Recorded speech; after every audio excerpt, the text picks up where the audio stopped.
Muchas voces. Un solo mensaje. Despertar.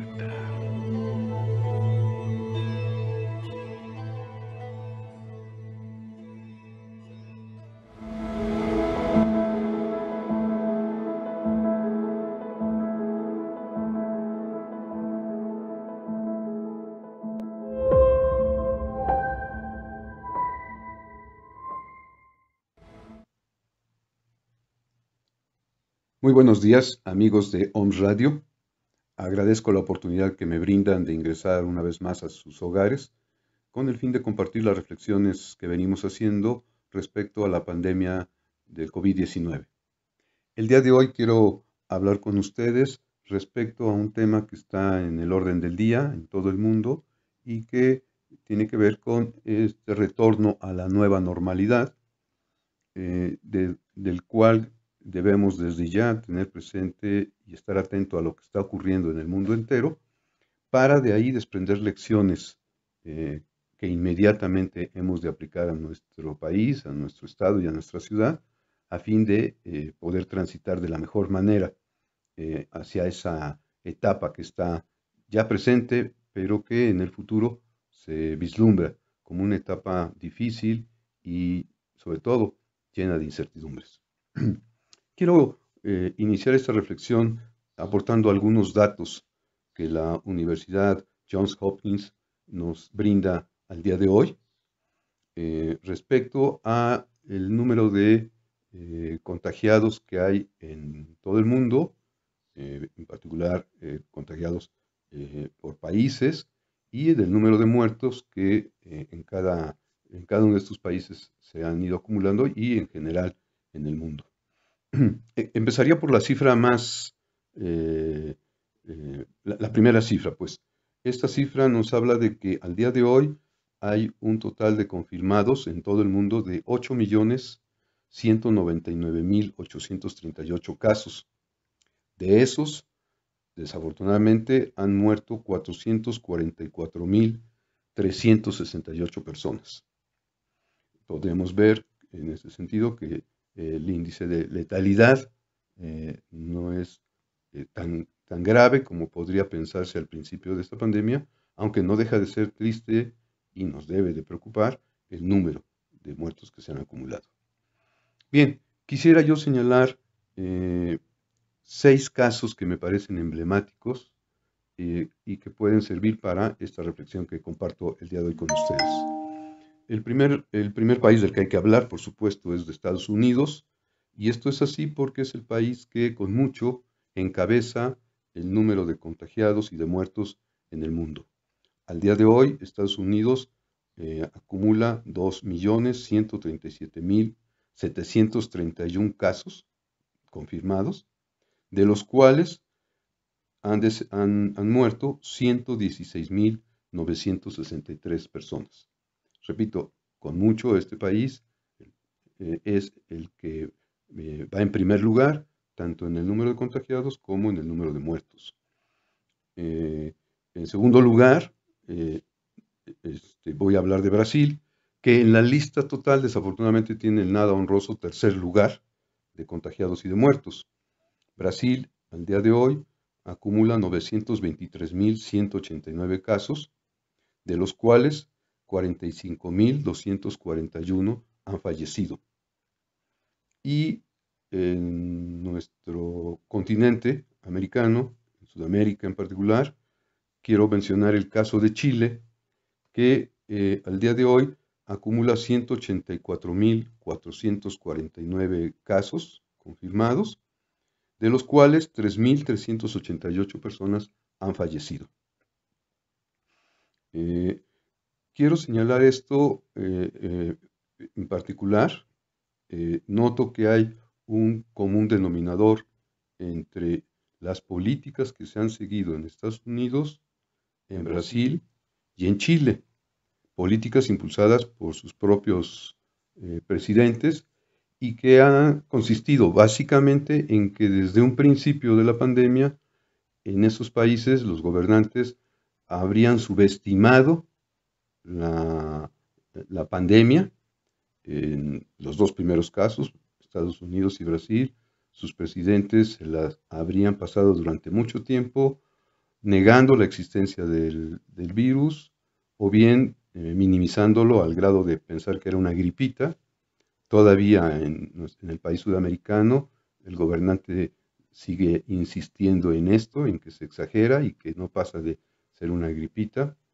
Y de manera manifiesta se ha dado a la tarea de desestimar las medidas sanitarias que en todo el mundo se han planteado, al grado de que en su propio país dos ministros de salud se han visto en serios aprietos para mantenerse en el puesto, en virtud de que entran en serias contradicciones con las indicaciones que reciben de parte de su superior. Esto ha tenido una consecuencia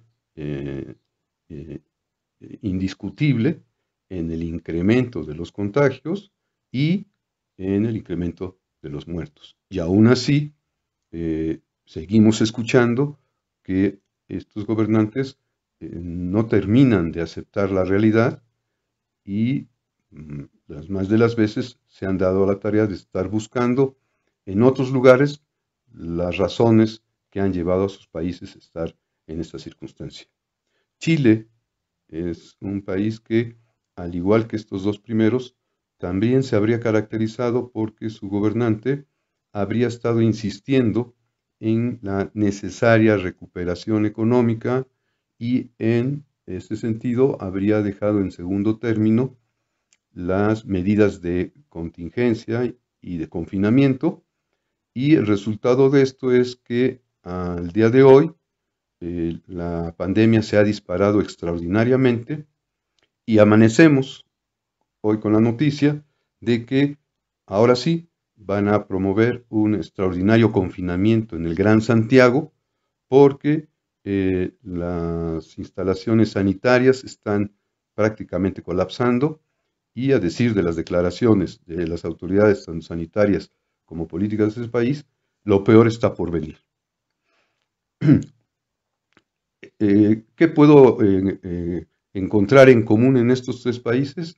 Primero, la desestimación que los gobernantes habrían hecho al principio de la importancia que tendrían las medidas sanitarias para combatir esta pandemia, porque también a la propia pandemia la habrían desestimado. El resultado está a la vista.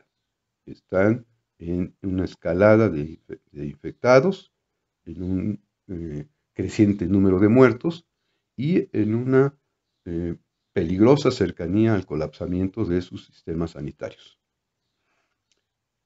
El otro ejemplo que quiero comentar para de ahí deducir algunas lecciones sería lo que ha pasado en China, que como todos sabemos es el país en donde se originó esta pandemia en diciembre, cuando 20 casos de neumonía típica se presentan, de los cuales después, al paso de unos días, se descubre la existencia del nuevo coronavirus SARS-CoV-2B y, ya sabemos la historia, en pocos días este virus le da la vuelta al mundo.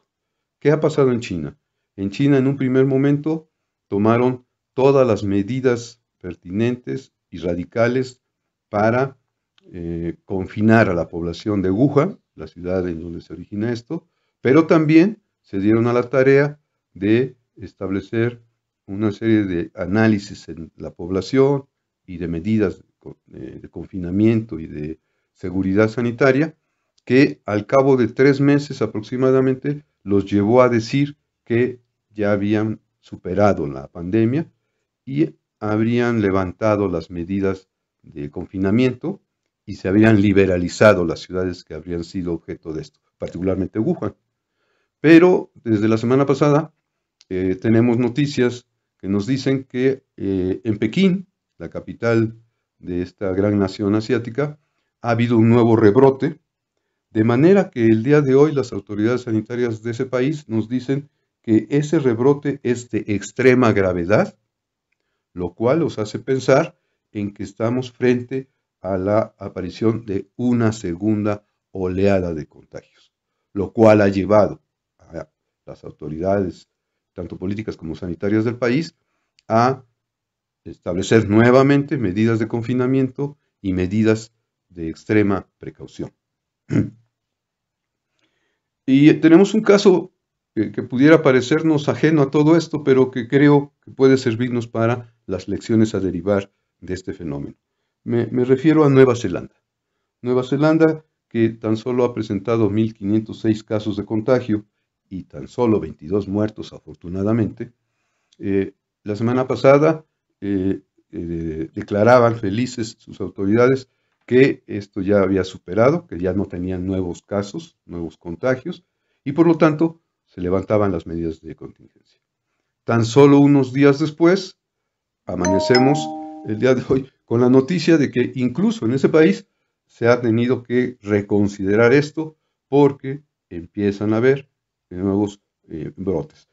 Pocos, afortunadamente, pero este es el punto que yo quisiera tomar en consideración para las lecciones a derivar.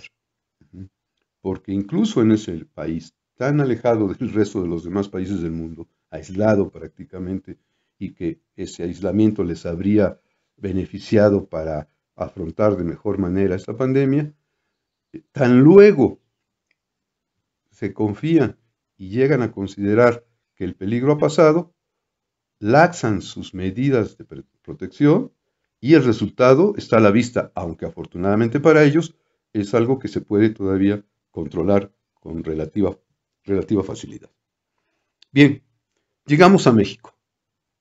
Como todos sabemos, desde el 1 de junio, desde el día último de mayo se terminó la jornada de la sana distancia y se estableció este retorno a la nueva normalidad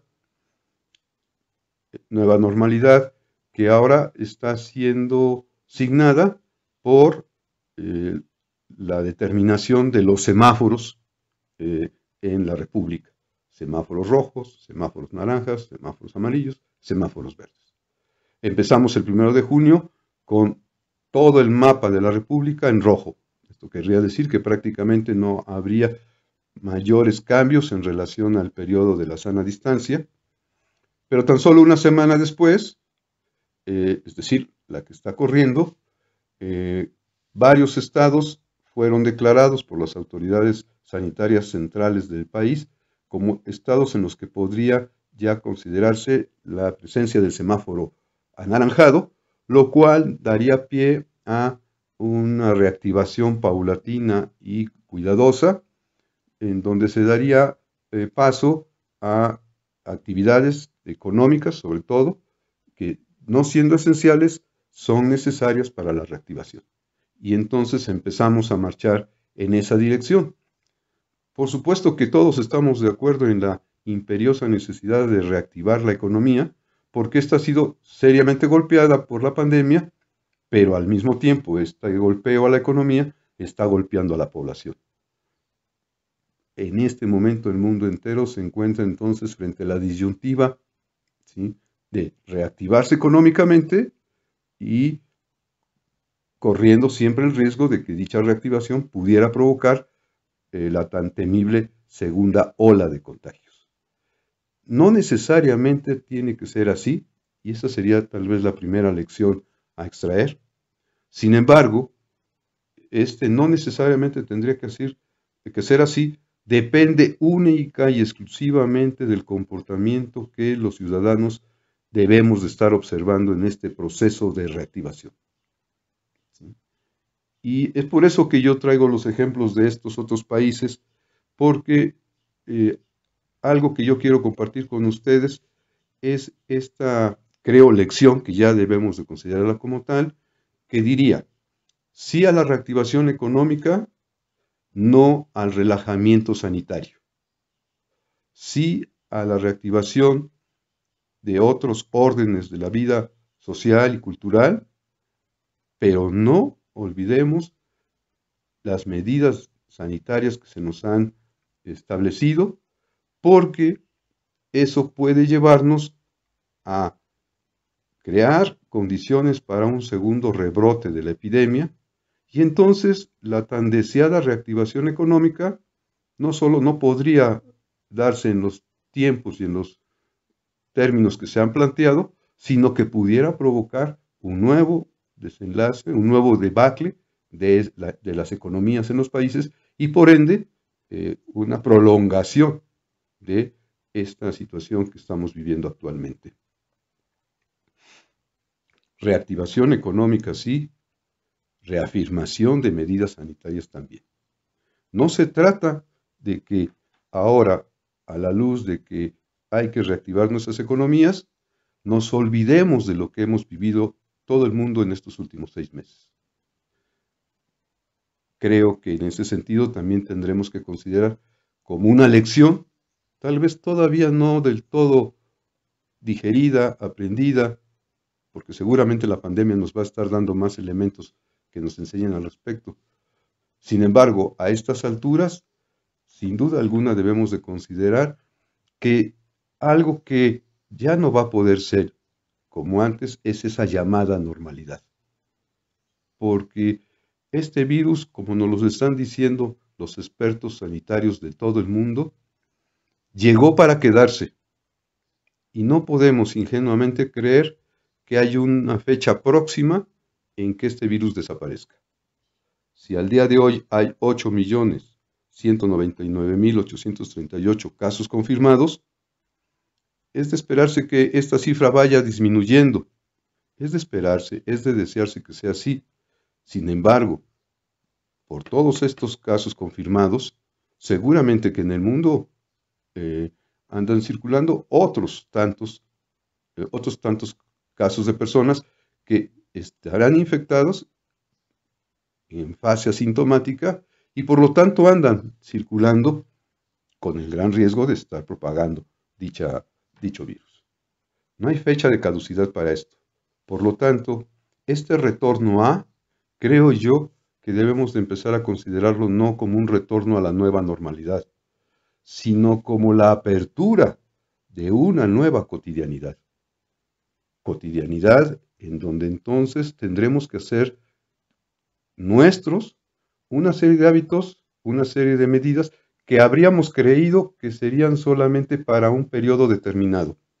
Sin embargo, en la medida en que este virus ha llegado para quedarse, en la medida que no se ha encontrado el mecanismo que suprima el virus, y todo apunta a que esto va a llevarnos todavía varios meses, en esa medida hemos de empezar a considerar que no es hacia la nueva normalidad a donde nos tenemos que dirigir, porque esto da pie a pensar que vamos a regresar a los mismos tiempos de antes.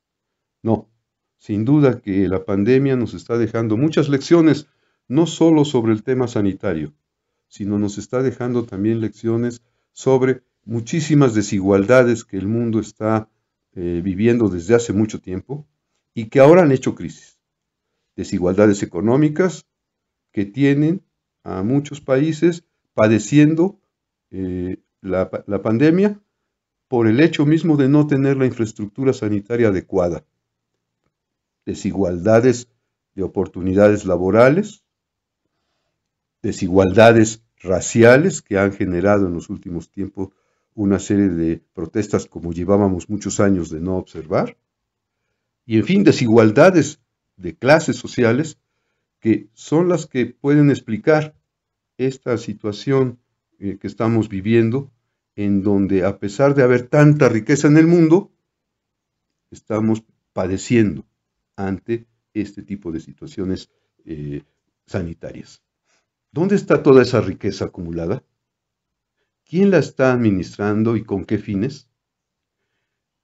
Seguramente que eso se ha venido dando desde mucho tiempo atrás, lo habríamos venido padeciendo, pero es hasta ahora, ante esta contingencia, que las preguntas nos están agobiando. Amigos de Om Radio, he compartido con ustedes estas cifras, he compartido con ustedes estas reflexiones, porque con ello quiero invitarlos a quedarnos con una pregunta el día de hoy. ¿Hemos de regresar a la normalidad que conocíamos? ¿O tenemos que estar dispuestos a aprender a construir una nueva cotidianidad? ¿Les parece que hoy nos quedemos con esa pregunta? Ojalá que nos dé materia prima para pensar en estos días y poder guiar nuestro andar. Seguramente que si lo reflexionamos y derivamos lecciones a la brevedad posible, estaremos en las mejores condiciones de afrontar esta pandemia. Amigos de Om Radio, muchas gracias por haberme dado la oportunidad de compartir con ustedes estas reflexiones y me despido de ustedes pidiéndoles encarecidamente que se cuiden, pidiéndoles encarecidamente que no relajemos nuestras medidas sanitarias, porque hoy, como nunca, nos queda claro que si nos cuidamos, cuidamos a los demás. Recuerden, confinamiento sí, aislamiento no. Muchas gracias. Hasta pronto.